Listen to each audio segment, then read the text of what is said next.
আসসালামু আলাইকুম প্রিয় বন্ধুরা, আপনারা যারা ফার্মে মুরগির খামার করতেছেন, খাবারের কষ্ট কমাতে আপনারা ঘাস খাওয়াতে পারেন। ফার্মে মুরগি আপনার ঘাস অনেক পছন্দ করে, যেমন দেশি মুরগি যেরকম পছন্দ করে, ফার্মে মুরগি ঘাস অনেক পছন্দ করে। তো আপনারা যে এই যে মলিচার শাক এবং সবুজ যেই লতা ফাতা ঘাস এবং আপনার পুঁই শাক, কলমি শাক, এরপর আপনার এই মলিচার শাক, বাইরে আপনার এই খোলা যে আবাদি জমিতে বিভিন্ন রকমের আপনার শাকসবজি দেখা যায়, শাক দেখা যায়, ঘাস দেখা যায়।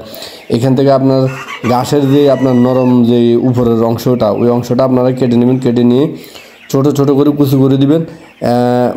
প্রচুর পছন্দ করে ফার্মি মুরগি। আমার এই মুরগিগুলোর বয়স হচ্ছে আজকে 70 দিন। মাশাল্লাহ, আমি ধরেন প্রথম 1 মাস আমি খাওয়াইতাম আপনার ডেইলি প্রায় 4 কেজি 5 কেজি করে ডেইলি খাওয়ার যাইতো। 1 মাস দেওয়ার পর ওই 1 মাস আমি ব্রয়লার লেয়ার গোয়ার খাওয়াইছি।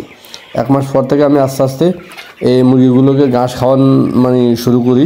তো একদিনে দুদিন তো আর ঘাস খাওয়া ধরেন পরিপূর্ণ হয় না, ধরেন 5-7 দিন লাগছে আমার এগুলোকে ঘাস খাওয়ানো শুরু করতে। 5-7 দিন পর থেকে এখন আমি 3 কেজি করি, সকালে 1.5 কেজি, ধরেন 10টার পরে 1.5 কেজি ঘাস দিই, আবার দুপুরে 2টার পর আমি 1.5 কেজি ঘাস দিই। এর ভিতরে সকালে আমি 2 কেজি খাবার দিই, সকালবেলা 2 কেজি খাবার দিই, আর বিকেলবেলা আমি 1 কেজি খাবার দিই। এই 3 কেজি খাবার দিই, আর এর মাঝামাঝি বাকিটা আমি এই ঘাস দিয়ে চালাইতেছি। অর্থাৎ নাহলে ধরেন একটা মুরগির ধরেন কন্টিনিউ প্রতিদিন ধরেন আমার 70 গ্রাম 80 গ্রাম এগুলো খাবার খাইতো। তো এইখান থেকে এখন ধরেন আমি ঘাস আর খাবারে মিলেই ওই পরিমাণে এখন নিয়ে এসেছি। ধরেন এখন আমার ডেলি 2 কেজি করে আমার ধরেন খাবার বেচতেছে। 2 কেজি খাবারের দাম প্রায় আপনার 150 টাকা। তো আপনারা এই পদ্ধতি অবলম্বন করে যদি আপনারা ফার্মে মুরগি লালন পালন করেন, ইনশাল্লাহ আপনারা খাবার কষ্ট কমবো। আপনার ডেইলি যদি আপনার 100 টাকা বা 150 টাকা আপনার খাবারের আপনি বাঁচাতে পারেন, তাহলে মাসে আপনার প্রায় 4000+ টাকা আপনার বেচতেছে। এর পাশাপাশি ঘাস খাইলে আপনার মুরগির গ্রোথ ভালো হয় এবং মুরগি আপনার ফুরফুরে থাকে, মুরগি সুস্থ সবল থাকে। আমার এগুলো হচ্ছে আপনার ডিম ফাড়ার জন্য আমি এই মুরগিগুলো আমি লালন পালন করতেছি। মাশাআল্লাহ করে আমার সবগুলো মুরগি সুস্থ আছে। আমি 50 দিনে মুরগিগুলোকে আপনার কিডনি ডোজ করা দিয়েছি, এবিনেক্স করা দিয়েছি কিডনি ডোজ। এরপরে কিডনি ডোজ করানোর পরের দিন থেকে আমি 3 দিন লিভার টনিক খাওয়াইছি।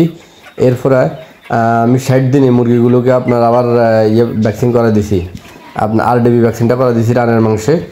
এর পাশাপাশি মাঝে মাঝে এখন প্রচুর গরমে মুরগিকে আপনার মাঝে মাঝে লাইসপিড খাওয়াই এবং প্রতিদিন কন্টিনিউ স্যালাইন দিই। যেদিন স্যালাইন না দিই সেদিন আপনার লেবুর পানি দিই, কোনোদিন আপনার লবণ দিই, চিনি দিই। এইভাবে আমি খাওয়াইতেছি, কারণ মুরগি অত্যন্ত গরমে মুরগি আপনার হিট স্ট্রোক করে। এই হিট স্ট্রোক থেকে মুরগিকে বাঁচাতে আপনারা মুরগিগুলোকে আপনারা লেবুর পানি খাওয়াবেন, না হলে আপনার স্যালাইন দিবেন। যদি স্যালাইনও না থাকে, লেবুর পানিও না থাকে, তাহলে আপনারা চিনি আর লবণ দিয়ে স্যালাইন বানায় 1 লিটার পানিতে ধরেন 1 চিমটি লবণ, 1 চিমটি আপনার চিনি, এইভাবে দিয়ে আপনারা কন্টিনিউ খাওয়াইতে পারেন। তাহলে ইনশাল্লাহ আপনার আর কোনোভাবেই গরমে অতিরিক্ত গরমে মুরগিকে ভিটামিন জাতীয় কোনো ওষুধ খাওয়াবেন না। সবাই ভালো থাকুন, আসসালামু আলাইকুম। আপনারা যদি ভিটামিন A, D বা ক্যালসিয়াম বা আপনার ভিটামিন জাতীয় কোনো ওষুধ খাওয়ান, তাহলে আপনার গরমের তাপমাত্রা একটু কমলে খাওয়াবেন, বা যদি জরুরি হয় প্রয়োজনে তাহলে রাত্রে খাওয়াবেন, দিনে খাওয়াবেন না, কারণ দিনে অতিরিক্ত গরম। এই গরমের ভিতরে যদি আপনারা মাল্টিভিটামিন খাওয়ান, তাহলে মুরগি হিট স্ট্রোক করে মুরগি মারা যাবে। এই জিনিসগুলো লক্ষ্য রাখবেন। তো সবাই ভালো থাকুন, আসসালামু আলাইকুম।